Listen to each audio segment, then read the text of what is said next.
Hello, my little fleshbots. Yeah, that's right, I said fleshbots. Welcome to a show I like to call Nerd News. There's my communicator. Now we can communicate. So the first thing we gotta talk about is William Shatner.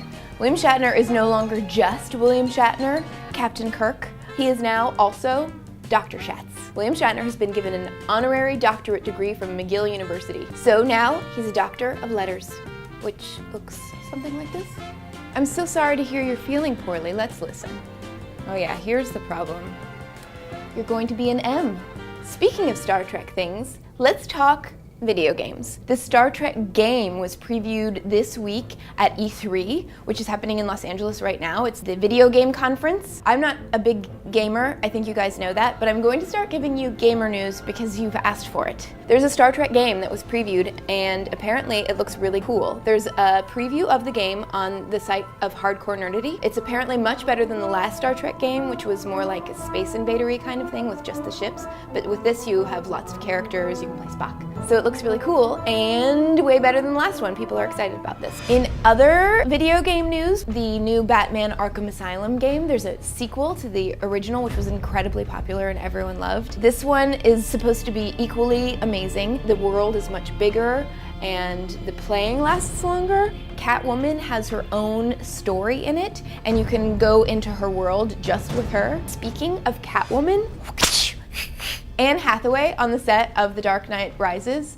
apparently she punched a stuntman in the eye with the butt of her gun during a fight sequence, giving him a giant black eye. So anyone that thought that she wasn't tough enough to play Catwoman, I guess that's your answer. She just punches guys willy-nilly in the eye. So let's talk more about movie news. There's stuff happening with The Hobbit. The Hobbit has been given some names. The two pieces of The Hobbit, because it's been broken into two movies, have been unnamed as yet.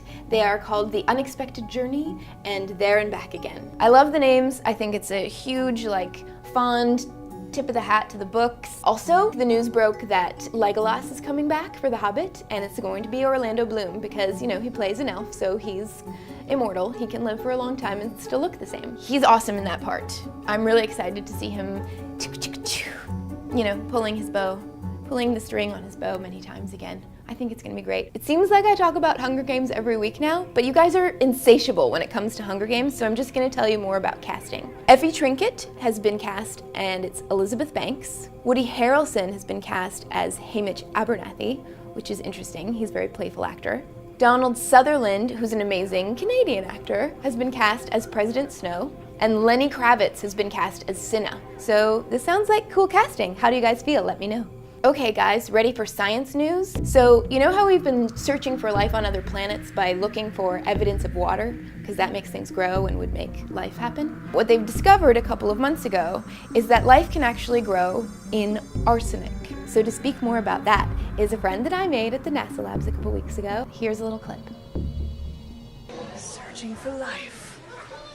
Will we find it?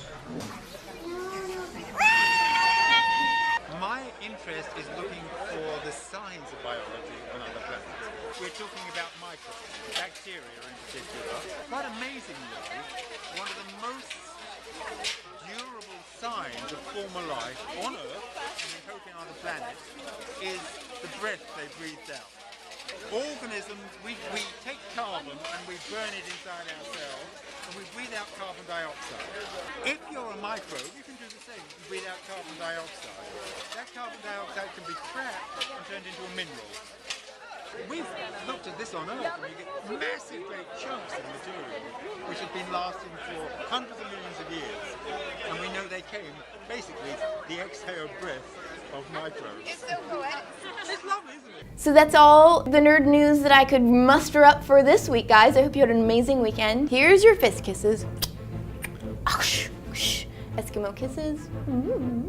Butterfly kisses. Elephant kisses. Okay, that's all.